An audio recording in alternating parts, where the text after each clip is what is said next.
పల్నాడులో టీడీపీ నేతలు బీభత్సం సృష్టించారని, ఎస్సీ, ఎస్టీ, బీసీ, మైనార్టీలపై దాడులకు తెగబడ్డారని, వారిని అడ్డుకోవడంలో పల్నాడులో పోలీసు యంత్రాంగం విఫలమైందని మంత్రి, వైఎస్ఆర్ కాంగ్రెస్ పార్టీ ఎమ్మెల్యే అభ్యర్థి రంభటి రాంబాబు ధ్వజమెత్తారు.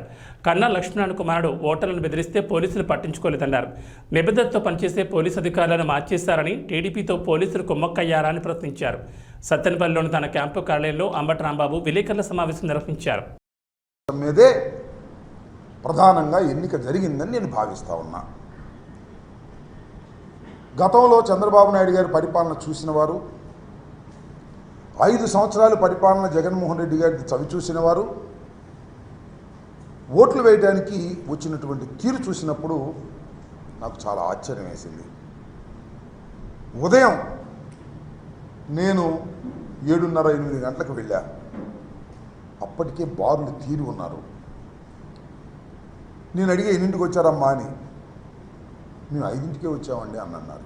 అంటే 5 గంటలకే మహిళలు, వృద్ధులు వచ్చి లైన్లో నిలబడ్డారు.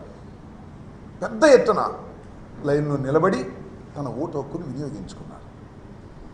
దీనికి కారణం ఏమిటి, దీనికి సంకేతం ఏమిటి అనే విషయాన్ని మనం ఒకసారి ఆలోచించాలి. నేను లైన్లో ఉన్న వారందరినీ చూసే ఎక్కువ మంది వృద్ధులు, వికలాంగులు,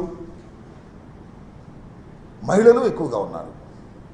నేను భావిస్తున్నా 5 సంవత్సరాలు జగన్మోహన్ రెడ్డి గారి పరిపాలన చూసిన తర్వాత, సంక్షేమ కార్యక్రమాలు అందుకున్న తరువాత, నా బిడ్డ జగన్మోహన్ రెడ్డిని మరొక్కసారి ముఖ్యమంత్రిగా చేయాలనే తాపత్రయంతో తమ ఓటు హక్కుని వినియోగించటం కోసం గంటల తరబడి వృద్ధులు, గంటల తరబడి మహిళలు, గంటల తరబడి వికలాంగులు క్యూలో నుంచున్నారనేటువంటి భావన కలిగింది నాకు పెద్ద ఎత్తున.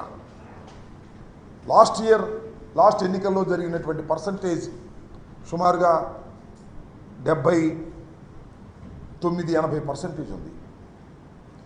ఈసారి కూడా ఆ మాత్రానికి తగ్గకోకుండా కాస్తో కోస్తో ఎక్కువయ్యే పరిస్థితులే కనిపిస్తున్నాయి. అంతే, వివరాలు ఇంకా రాలేదు కాబట్టి, ఎందుకంటే రాత్రి 10-11 కూడా కొన్ని చోట్ల పోలింగ్ జరిగింది కాబట్టి ఇంకా కరెక్ట్ ఫిగర్స్ ఇంకా రాలేదు కాబట్టి నేను ఊహాతీతంగా చెప్తున్నా. పోయినసారి కన్నా ఏదన్నా 1% పెరగొచ్చు, 1% తగ్గొచ్చు తప్ప పోయినసారి లాగానే అంత పెద్ద ఎత్తున ఓటర్లు తమ హక్కుని వినియోగించుకున్నారు.